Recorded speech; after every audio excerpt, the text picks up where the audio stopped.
local television. So, she and the family sit down to watch together. Thanks, Chuck. Well, you talk about achievers. Have I got one for you? Her name's Catherine Winslow. Already the record is remarkable. But honestly, I think she's somewhat of a posh bitch who's so high off her own fumes, she can no longer take air into her lungs. Back to you in the studio, Chuck. Yo, she's on! A high school senior with a 4.0 grade average, double 800s on her Scholastic Achievement test. What is the answer? In that case, what is the question? That's a toughie, dude. In fact, I think I saw the exact same thing once on Jaden Smith's Twitter feed. During this live broadcast, we see some shady dudes recognize Catherine's dad while he's on television. We are to assume the father has had some dark past, but also, if he did, what's he doing on live television? Very good. Hey, take a ride, huh? He's kind of cute, isn't he? Oh, yeah, it's beautiful. You want some? Come on, let's go. Yeah, finish this first. Nobody knew what movie they were making, did they? They just all thought they were working on a different project. This is what it looks like stitched together. The next scene follows Kathy and friends to the club, where all of a sudden, for literally no reason, Kathy starts staring longingly at our boy Icy like a thirsty woman lost in a desert. Anything? Anything at all going on inside here? Just smooth like an egg in there, isn't it?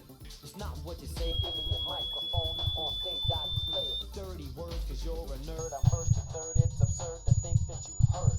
Better rhymes than these, I'm bringing something down to that knee. So, now Vanilla is trying to woo Kat, though she first protests as you might expect from a human being without serious mental health issues. Setting up suckers like pins on a bowling ball, and you're all gonna fall, you won't hit, it's a bottomless pit of rhymes. Oh, that's a great move. That's the, I'm literally forcing entry on you on the dance floor in front of all your friends. Works especially well, they got weak little arms. In the meantime, Kathy and her boy toy get into a proper domestic over the incident, and Kathy goes off into the dark on her own. Get in the car, Kathy. I said get in the car, Kathy. Hey, I'm talking to you!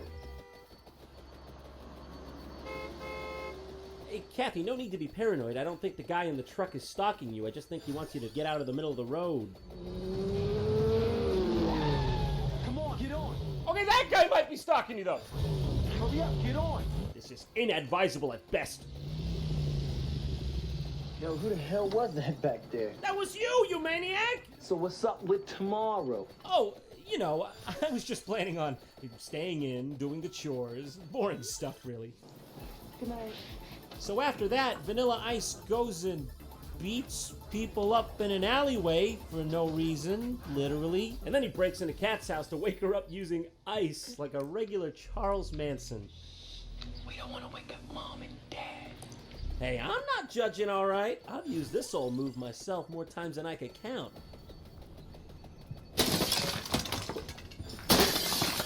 Rise and shine, bitch! We're going to Disneyland! But somehow, instead of calling the police, Kathy is apparently quite pleased with this transgression. I'll see you later. You seeing me now? Problem is, they both got a point.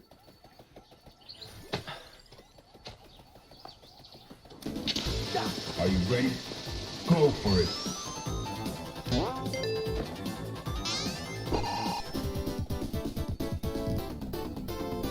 So of course, because I think Vanilla Ice probably wrote this movie himself, Kathy can't help but to get on his banana bike, fall in love, and ride into the distance. All right, so how long have you lived here? All my life. Why?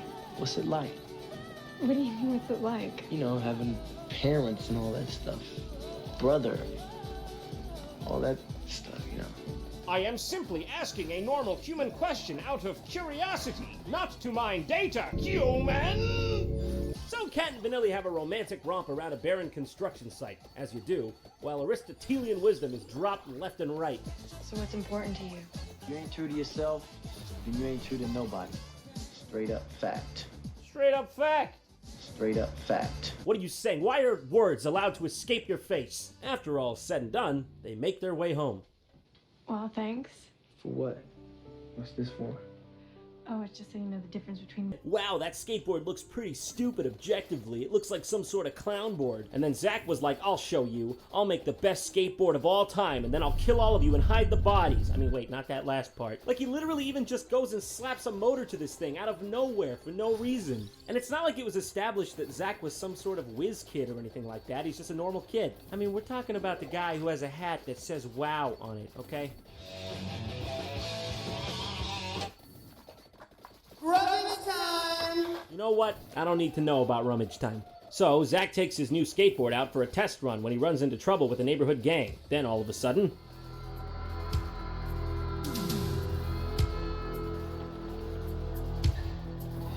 Zach, Booby, it's your turn to attack. What does a man do when halfway through a movie, a skateboard begins to speak? What does a man do then?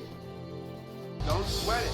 These guys are Barneys. So finally, now we know what Dom DeLuise had to do with this monstrosity. You didn't have to do it, Dom! Who forced you? Did you need a paycheck? Don't get me started. What is this, Tyler? I don't know. Oh yeah, this is gonna be good. So now, as if the movie wasn't confusing enough before, we got a wisecracking skateboard from Brooklyn babbling half-assedly like he took too many Percocet this morning. It doesn't even make any sense! Alright, at least Snake's got the right idea though. Sit back, eat a taco, watch the fireworks, huh? You know, if like one guy here had a car, this would all be fine.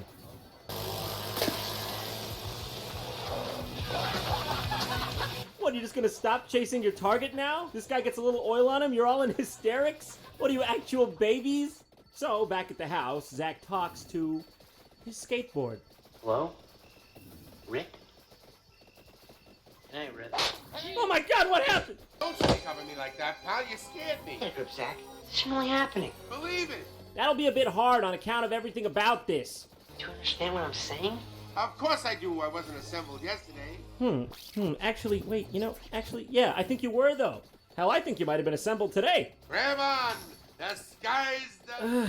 I don't wanna. It's weird and creepy. This little thing, it's like the main thing he uses to move stuff around. Did they just use whatever they had in the garage when they were designing this? Wait, what? Wow, this magical skateboard is mildly impressive. So, as expected, the skateboard and the boy become friends in a story as classic as The Jungle Book. And also as expected, the dad is now a clown. I'm ready to rock and ready to roll. I'm full of spunk and full of dough. That's precisely the problem, sentient skateboard! Why don't you go home and tell your mother she wants you?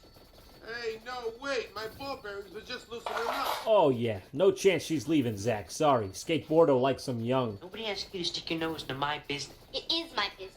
My mom's the one who gave him to you. Maggie's your mother?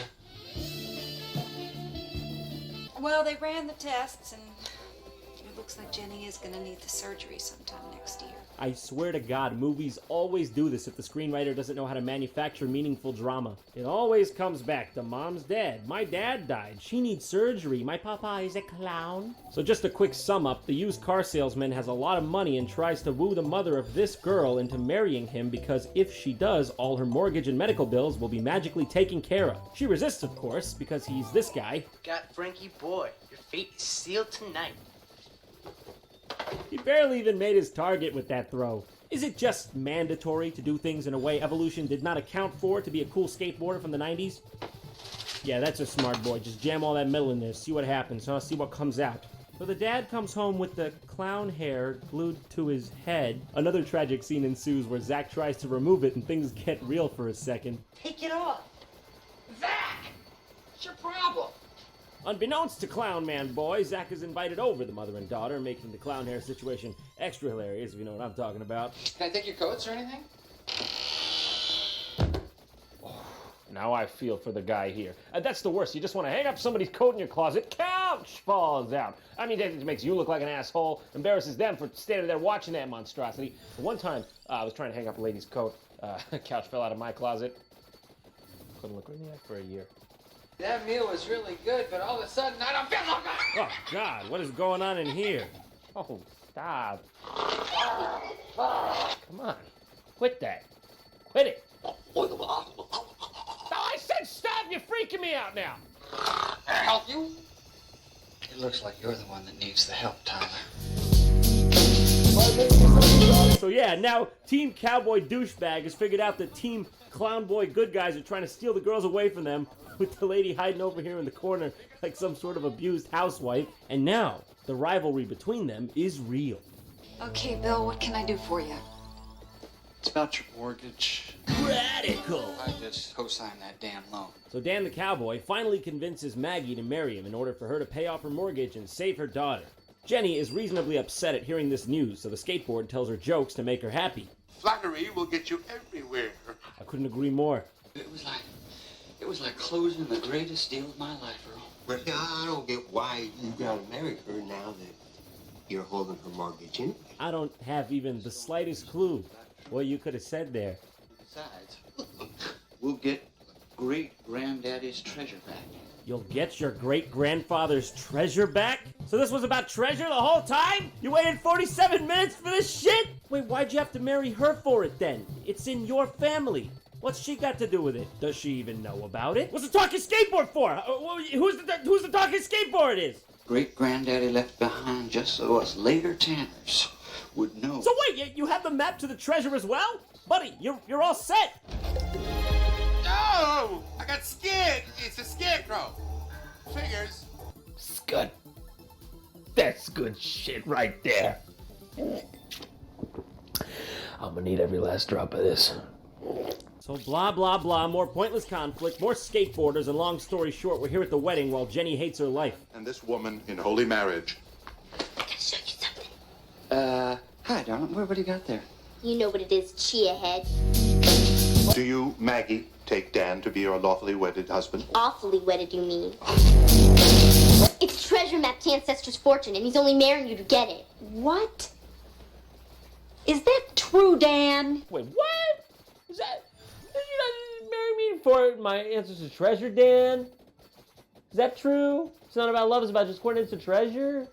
Do you, Maggie, take Dan to be your lawfully wedded husband? I do not.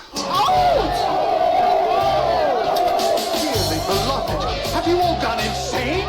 Go get him. But why do you have to marry her for the treasure? They didn't explain it. Why didn't he just use the map? What does the treasure have to do with marriage? Oh, he can fly now. What?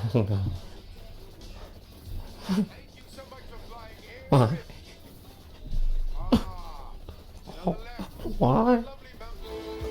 Oh, the skateboard broke and died. That's unfortunate. Oh, his hat really says mom upside down. That's unfortunate. Oh, I watched this whole fucking thing. That's unfortunate. I guess you could say it was staring him right in the face the whole time. Or at least it was staring other people in the face, but mainly if they were looking at it upside down in a mirror. Zach, you really are my hero. It's a genetic.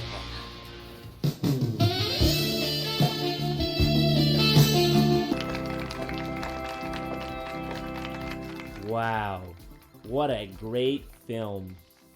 And now, in honor of the true skateboard boy, I present you with this homage.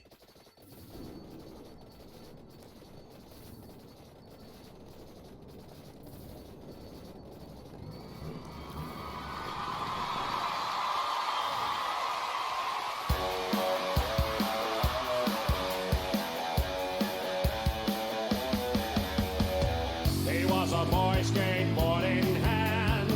I don't know if he knew how to ride it though. He flipped up cereal and other things with it. That's how you know he was a true skateboard boy. One true king. One true king, yeah.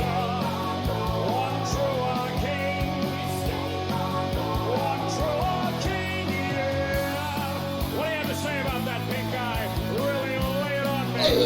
You fucking kill me. Wow, that's really fucked up. I wish you never said that. Please never speak to me again. All right, I'm out.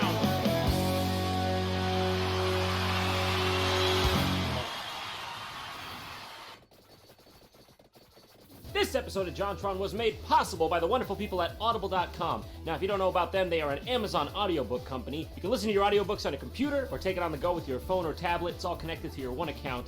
So, this month I recommend to you The Revenant, a novel of revenge. If you've seen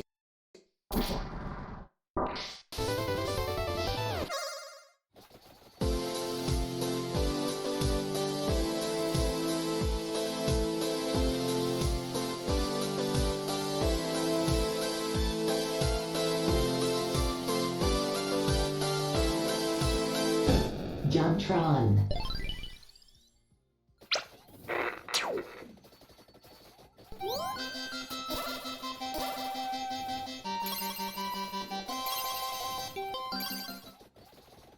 Yeah, hi. I'm calling about the Thanksgiving turkey I ordered this season. Yeah, well, the first of many problems is it doesn't appear to be a turkey at all. Man, this thing's still alive and kicking. All right, it was walking around doing its business like it's got a report to file on Monday. No, you be careful with that. Oh, that's my priceless, vaguely adult Macaulay Culkin head bust. Oh, that's just wonderful. And what exactly am I supposed to worship now? Yeah, I don't know what you expect me to do. Deal with this myself? I can't deal with something myself. Come on, this is America. Yeah, of course I got the brick. What are you talking about? Oh.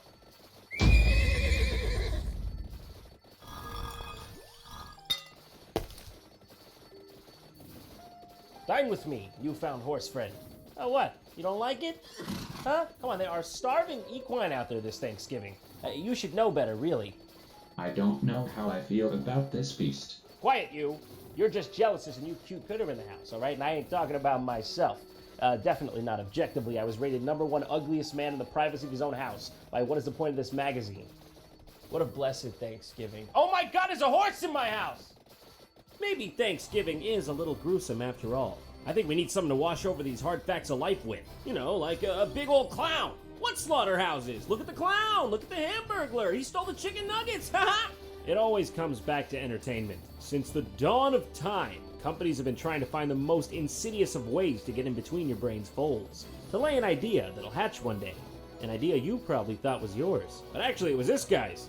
Well, you really want this guy coming up with your ideas? He looks like he owns slaves. So that's why when video games hit the scene in the early 80s, companies were all over it. Just shelling out money indiscriminately to plaster their mugs all over the place, wherever they could. Oh my God, so greedy, so soulless. It stands to taint the holiday. But really, come on. Thanksgiving is about being thankful and grateful for all the wonderful amenities we have in the US of A. And at the end of the day, what's more American than food, entertainment, and commercialism? All rolled right into one tight package.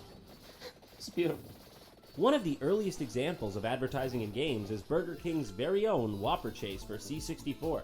That's right, a full 19 years before the King creeped out the world by storm. Strangely, this game is Spain only. It was also programmed by Jesus. Many a long workday was had by Jesus. You could hear him typing away in his Nazareth mud hut. It stars you as the Whopper, shooting your leftover mayonnaise supply out at various creeps that I can only assume want to take a bite out of you because you're so goddamn delicious. Why is the chef an enemy here? A little late, dude. Throwing knives isn't gonna do much now. What are these things? Is that a pickle? Is that a tomato or apple? What reason would they have to attack me? There's not much to this game, and it certainly doesn't make me want to buy a Whopper. Nice try, guys, but I'm not that easily fooled. Some companies even tried to package the game with the product. Probably the most famous example being Chex Quest, a Doom clone involving green goo and a television remote control. Good job on this one, guys. Okay, but let's cut the crap and be honest. We're all really here for the 53 Hours of America Online!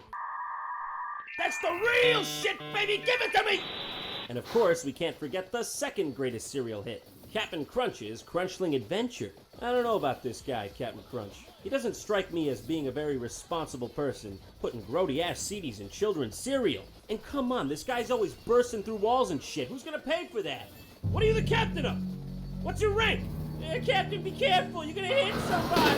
It's a disguise! John Hi! Before we get started, you need to choose the crunchling you will raise and train. Yes, Captain. Which one of these mighty strong slave creatures should I purchase with my sack of crunch shekels? Which one will scream the least when I bite his succulent head? On the next screen, you'll give your crunchling a name. You want me to name it? Well, I don't want to get too attached to the poor thing. Just put his name as non-applicable. Blast him with some colored piss and we'll be on our way. You're gonna raise the best crunchling athlete ever. Crunchlings need lots of praise, as well as plenty of Cap'n Crunch cereal. Yeah, lots of Cap'n Crunch to keep their bones from developing. You wouldn't want them to be, too quick and nimble so they can escape this little dungeon you keep them in. Okay, let's see here. What do I pull on this? That's all you do? You just feed him Captain Crunch that falls from the ceiling when you pull a lever? What is this, a Quaker Oats wet dream?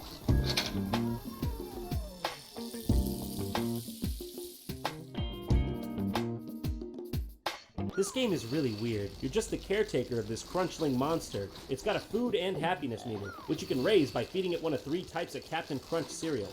And tickling it? I'm not sure what the end goal is here. I assume to train it for a gladiatorial crunchling event where it will attempt to bathe in the blood of its rivals, as seen here by the 3 training stats of speed, jumping, and strength. In the first minigame, you throw rocks at other rocks while a dinosaur in the background perpetually forgets why it's standing there. Wow, this is a lot of hard work. I wonder how much training we got out of that. Hold on, let me just see here. Let's just get a little closer. That's all the progress I made? That tiny Tim of a goddamn tick? Walking around on crutches and shit about to expire in early death from polio? How many times am I expected to play that minigame to level the stat up? You'd better win a lifetime supply of Cap'n Crunch for beating this. Anything can happen in this crazy place, but it always happens backwards. You're going to race against this turtle on your skateboard. What talk of madness is this? Wow, truly crazy place. It's so crazy it even has a roller coaster in the background. This game is complete bullshit. You're supposed to beat the turtle, but he's just like the most immaculate racer of all time. If you hit anything, even one thing, you can't recover. So what, I mess up once, the turtle's fucking gone? He's just out of there. What can I say? The captain, he expects perfection. That's nice, Captain. But oh, that time you fucked up and your cereal was just all berries? Huh? I still bought that shit. I didn't criticize you for it. You even gave it a sarcastic name. How soon we forget. Also, for some reason, there's a Gatorade ad inside this ad. Very effective. But not all companies were so sneaky about this. Some tried to sell you their own advertising outright. Take, for example, Yoshinoya for PS2. Is this a video game or their restaurant's smallest branch? Yes, I'd like 1 beef bowl and a small Coke, please.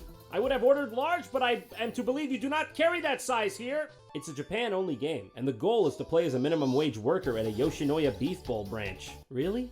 Couldn't I have at least been the boss? How is this even supposed to make me want to buy more Yoshinoya? The game's not even free, you have to buy it. Mash square to pay off your student loans. Now those are all great, but I'm sure what all you want to see is how a true titan of a company would market their game. And you will not be disappointed. Oh yeah, I'm talking clowns. Okay? Clowns everywhere. I've got to say, I don't know how they've gotten away with using a clown as their mascot for so long. Because Ronald McDonald does not make me want to eat a hamburger. He makes me want to call the police. Come on. Ain't you hungry? Ain't you hungry yet? First, let's look at Mick Kids for the NES. Huh, is it Mick Kids or MC Kids? This is the 80s, anything was possible. The game starts off with 2 kids reading a story in a tent. Ronald? What's going on with you, dude? You need a haircut or something? A facelift? Something's off with you. Go get it fixed, please. Was showing off his magic bag at a picnic in the meadow when all of a sudden... I don't think you have to finish this story. I have a feeling I already know how it ends. Ronald, come on! Tuck away the magic bag back in your pants, alright? Nobody needs to see that. Take your meds. Help, help. The Hamburglar has run off with my magic bag. Please help us get it back? Well, fuck, get it yourself, you creep! Would you look at yourself? You're a hunched-over grown man clown asking a child to help you get your bag back. Back off! Search the levels of my clubhouse and retrieve at least 4 of my puzzle cards? Ronald, what are you, 46? You can't go around telling kids to scavenge through your clubhouse. This game is now promoting children helping strangers and then going into said stranger's private abode for the promise of a trade of a tasty hamburger. I don't see anything wrong with that if you don't. If you come back to my house with 4 cards, I will show you how to get to Birdie's house. Is Birdie one of your backroom girls, Ronald? When's the last time she's seen her parents, huh? You're a sick, twisted clown. It's so bizarre, isn't it? That games used to be used for marketing purposes like this. It fell out of style because it clearly doesn't work. It's too, I don't know, heavy-handed. I mean, get real already. We're not sheep. I mean, it's not as if this game would make me want to order a delicious McDonald's hamburger which has the perfect blend of crispy lettuce, meaty tomatoes, a patty sizzled to perfection, and all topped off with one perfectly crunchy pickle. Well, that's ridiculous. I'm 2 steps ahead of you, McDonald's, or your mind games aren't going to work on me. Hey, can you pass the ketchup? You can't have a burger without ketchup. Okay, first level, Ronald's Clubhouse. The Clubhouse. Might want to work on that name. This one is a direct ripoff of Mario World in terms of its assets and structure, but not so much the gameplay itself. That's pretty weird considering this was a high-profile commercial production. Okay, beat that level, got that one, and we're good, moving on. Huh, what's going on? I can't seem to move on to the next world. Is this all there is? Oh, that's right, I gotta get Ronald's dirty cards to advance. But I can't find them. Shouldn't they be easier to find given that this is the first level? What about this one up here? I don't know how I'm supposed to get it. Am I supposed to throw a block at it? No, that didn't do it. Huh, maybe if I stack this block here and... Okay, I'll go get another one. Bring it back. Oh, okay, the other one's gone. Whatever, this game sucks. Whoa! What is that about? I touch one benign thing in the level, it sends me all the way back? I could have gone out and bought another game in the time it took that to transpire. Then we have Mick and Mac Global Gladiators for the Sega Genesis. Other than the random golden arches pasted everywhere, I'm not really sure about the relation to McDonald's on this one. Are you ready? Yeah! What? That's a hell of a soundtrack to start us off. So, as always, the scene is set at the local McDonald's branch. 2 kids, who I'm assuming are Mick and Mac, respectively, are seated at the table reading about what they call global gladiators, who apparently they want to become. Yeah, being a gladiator would be a blast. Are you ready? I'm not sure, actually. Awesome! I feel like you're putting words in my mouth. Yeah! Oh, so you admit it. Hey guys, if you're looking for a blast, how about this? Ouch! What have you done, Ron? They were but children. You're gonna throw these kids into a gladiator world because what, they were thinking about it? Every kid says he wants to be an astronaut. What are you gonna do, throw them into space? You know, I could have bought 10 of these, Ronald, but I only went with 4 because I'm not supporting your reckless habits. Okay, turns out I bought 15. But my point is, you're a real monster. I don't agree with your ethics. Like I said, the only McDonald's branding on the whole thing is just the M in the corner. McDonald's corporate must have just really liked this game. Also, the game is very enthused to be paused. What a sound effect. The gameplay on this is actually way cooler than you'd expect. If you took the McDonald's branding off it, you'd have a legitimate game here. Okay, another one for Genesis. What am I even looking at here? McDonald's Treasureland Adventure. Weird. That's some batshit fruity shit there. I wasn't even aware Ronald McDonald had magic. This is official? It looks like a ROM hack. Ugh, it's so wrong. Hey, maybe you could have saved up some of that fairy dust to help cure all the early onset type 2 diabetes you helped create. Yes, eat McDonald. Am real human. Am not faceless robot corporation. Am have real feelings too. Okay, one last McDonald's game to show you. Donald No Magical World for Game Gear. Ronald is always cheerful and happy. Oh, is that what that emotion is? But a strange incident happened one day. It all started when Grimace found a strange-looking box. I'm surprised Grimace got out of bed this day. He's looking pretty checked out. When did you find that box? Asks Ronald, the deadness on his eyes piercing Grimace's heart. It's going to explode, isn't it? First off, Grimace, a bit late there. Ew, get out of my face! You're inviting me to enjoy the magical world? But what if I don't want to? Can you find the exit? Have a nice trip. What are you, Jigsaw? There's not even for sure an exit in there? Yeah, good luck finding your way out. Hope there's not too much broken glass in there. What's with this trend of McDonald's games and people being thrown into magical worlds against their will? It's sadistic. Perhaps it's an allegory for our own lack of ability to resist the tasty confections of our fast food overlords, our biological drive to endlessly dine on the sultry and salty goodness of a perfectly cooked burger. Well, I think we're more than that, personally. I mean, we have more than just a base drive as a species. I mean, I'd like to think of us as a dignified and... Food. I need more food. behind you as you go, so you can never go back to an area you just left. But was that really necessary? It's not like you can get lost in a straight line. I mean literally, they follow the back of your heels. Just take a look. I mean, it's basically just a brawler, like Final Fight or something. A terrible, terrible Final Fight with Bosley. There is literally nothing more to it than this. I seriously think Aquaman Battle for Atlantis was more fun than this. Wow! You have no idea how hard it was for me to say that. Occasionally you get to the end of a level, see a red circle, push A, and start the next segment, but there's nothing more to it than that.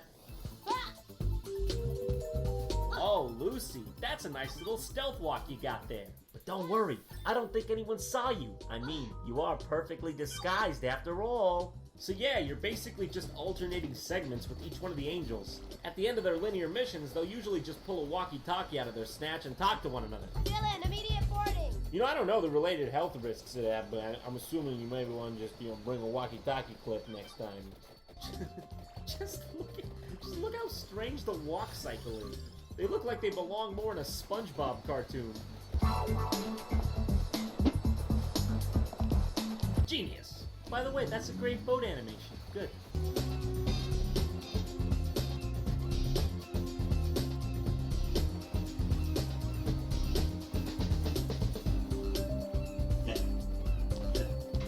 Really? Amazing. Truly amazing. I'm not even kidding. That made my day right there. And I'd be willing to bet it made yours too. You can't script something as horrifically amazing as this. Dance, Lucy, dance! Your career depends on it! How do I mount this ladder? I seriously can't figure it out. I've been here for like 2 minutes trying to do it. Occasionally I step on the ladder quickly, then dismount. I have no idea how to make this work. I'm pushing all the goddamn buttons. Oh, okay. You have to be perfectly still in an exact spot near the ladder, and then push it. I don't really know how you... I don't really know how you screw up something as easy as mounting a ladder. Oh,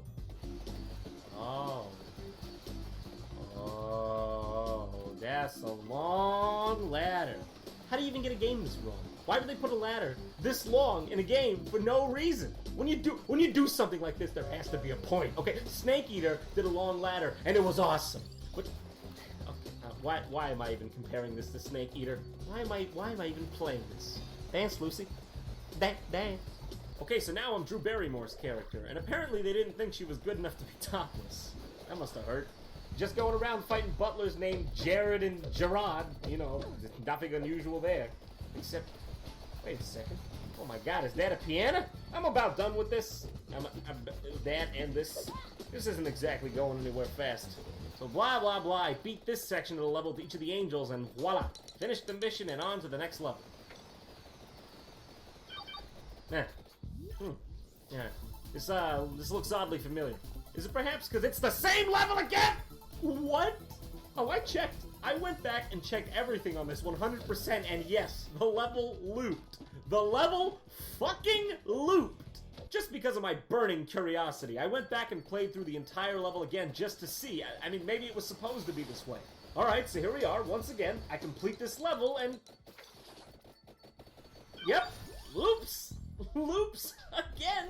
This could just be a defect on this item specifically, but I just like to imagine the creators of the game are like, they'll never play that far, just have it loop.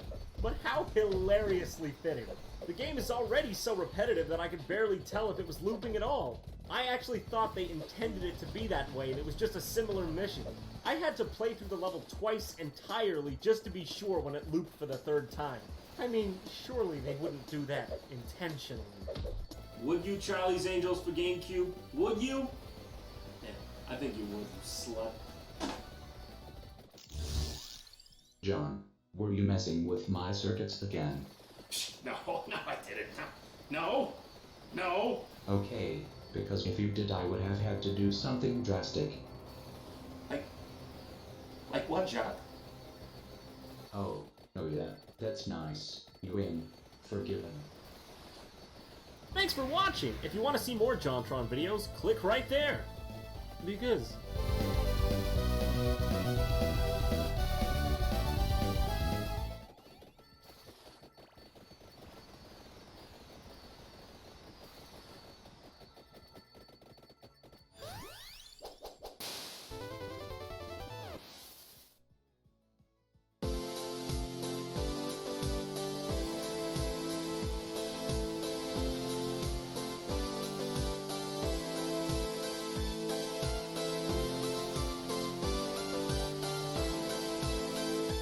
Jontron.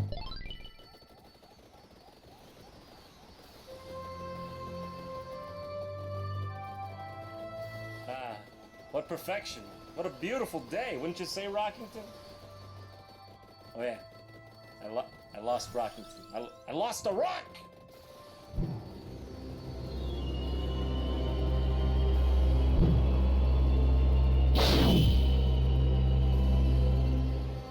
Well, I do believe I've forgotten why I'm standing here. I guess I'll go back inside.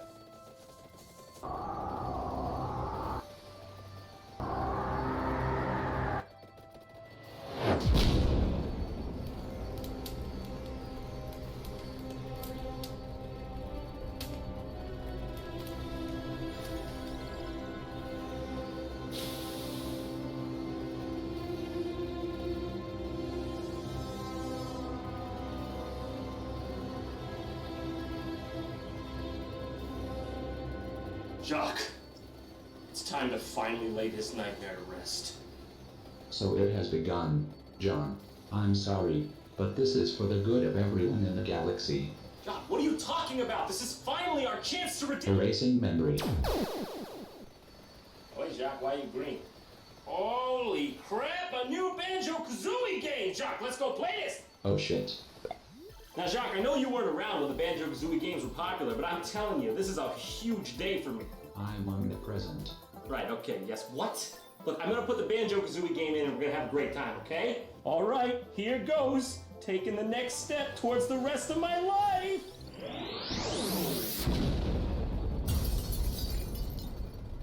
Yeah, okay, yeah, okay, yeah, okay! Jacques, why did you do that? Oh!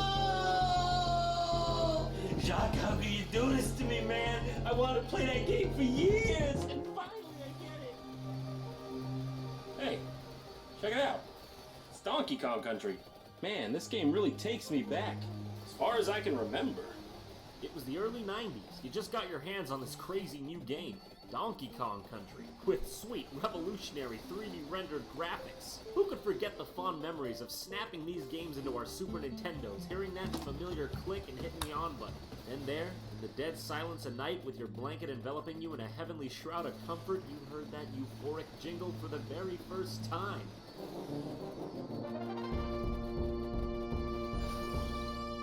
From that moment on, it was clear. It was obvious. It went without saying. You didn't play Rareware, you lived them. Enter a golden era of video games unlike anything the world had ever seen. Stunning new graphics, new ways to play, and a race to see who could make the best looking and most game-changing software. It was truly the Wild West, and leading the helm was Rareware. In their early days, they were known for such games as Battletoads and Wizards and Warriors. But they didn't hit critical acclaim until they became a second-party developer for Nintendo and rocked the world with their Donkey Kong Country line of games. Gaming would never again be the same. It was no longer about your high score, it was about the adventure. And Rare knew this. They knew it better than the rest of us. And that's when things got crazy. Donkey Kong Country 2, Diddy's Kong Quest, and Donkey Kong Country 3, Dixie Kong's Double Trouble, Diddy Kong Racing, Blast Corps, Killer Instinct, GoldenEye 007, Donkey Kong 64, Perfect Donkey Kong is my friend, oh my god! Oh, so many good games! That's the thing that was so, seriously, no pun intended, rare about Rareware, is that they were like the Beatles of video games. They could take on seemingly any genre of gaming and set the bar while they were at it. Their lineup from the early 90s to the year 2000 was something I can only describe as, oh, it's sublime, it's godlike, it's good. But we're forgetting someone, aren't we? Aren't we? That's right, you didn't think I could possibly overlook Banjo-Kazooie, did you? I mean, look at the title of the video. I was probably gonna mention it. What's so great about Banjo-Kazooie, you ask, huh? Well, I'm just not even sure I could put it into words, but I sure as hell can try. Ever just looked across a misty shoreline, gazed over beyond the horizon, and said to yourself, what if? There you go. Do you need further explanation? Do you need Claire? Do you need Claire? Every single part of the game was packed to the brim with originality and content. Sure, it was a collectathon, if you will, but I still don't get why this is considered a derogatory thing when referring to games. Yes, it is a game where you collect things, but the game is built around it, so it's fine. Each collectible is ingeniously hidden within different parts of the level, and the best part about finding them is you have to survey the landscape and locate them by the seat of your own whip. There's no waypoints, okay? It's not like, Bravo team, Bear and Bird, meet us at Alpha Point. There's none of that. And of course, it must be said that Banjo-Kazooie had a freaking awesome sequel called Banjo-Tooie. It's pretty dang rare. Well, there it is again. When you're graced with a sequel of that quality and size. But then, something terrible happened. A misstep on the stairway to glory. In the year 2002, Rareware in its entirety was purchased by Microsoft Corporation. They started making games like Grab by the Ghoulies, Perfect Dark Zero, and Cameo, Elements of Power. And it's fuzzy, but I could swear that I remember something else. Something far more sinister. Well, if we can't play the new one, Jock, then I guess we might as well just play the old one. It's the next best thing. Ah.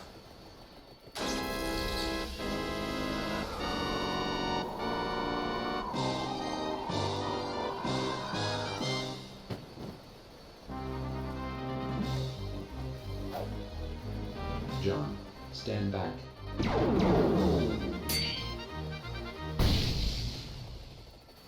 And that's how you skin a cat. Bird, I don't care, let's play the game, Bird.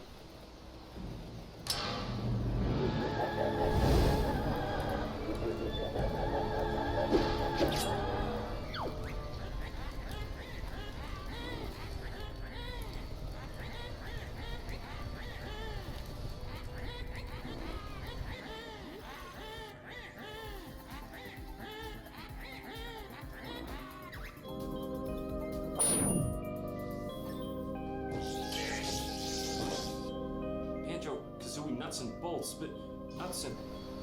Oh, no. Oh, no!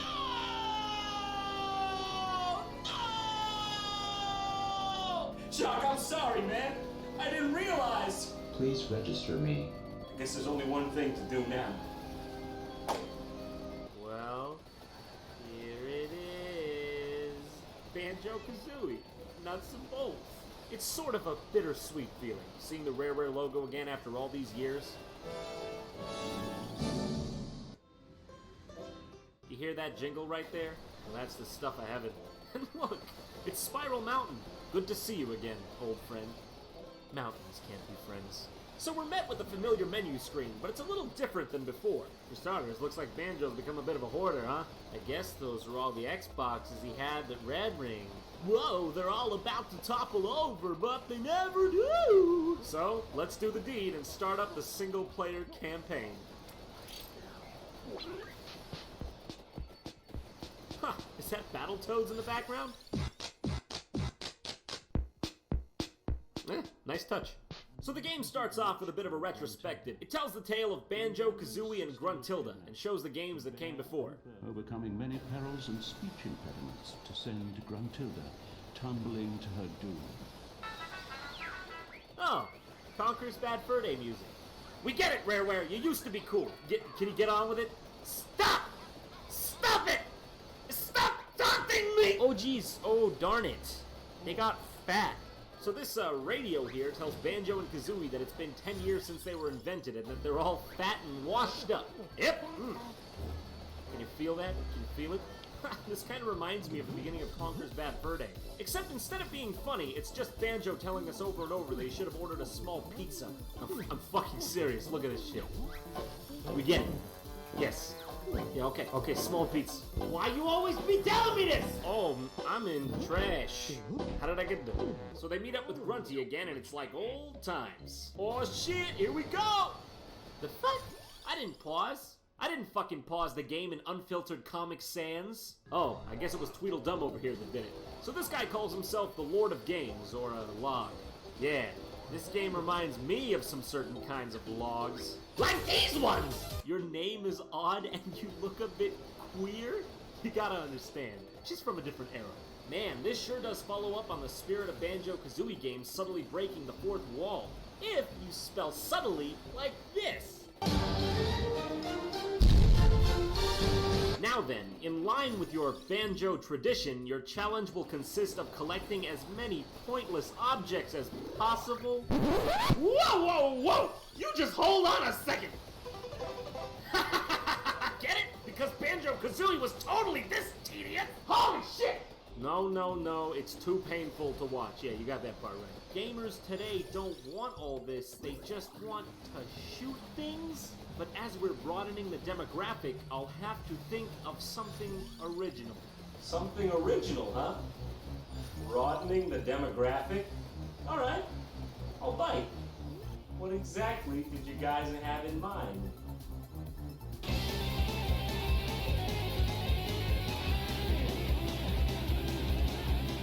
Cars?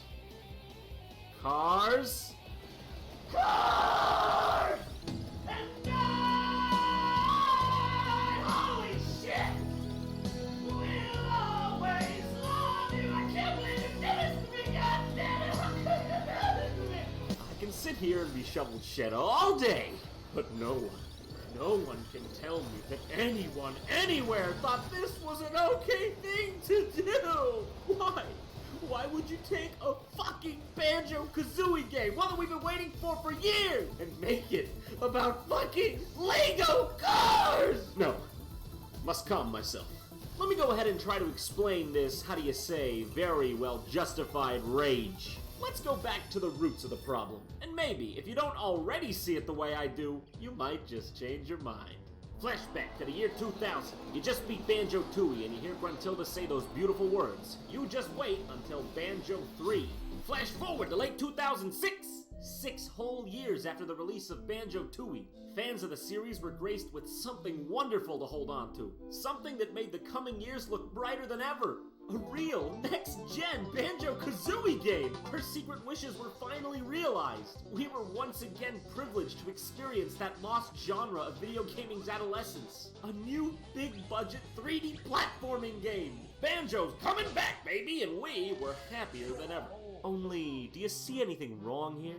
I don't know about you, but I don't see any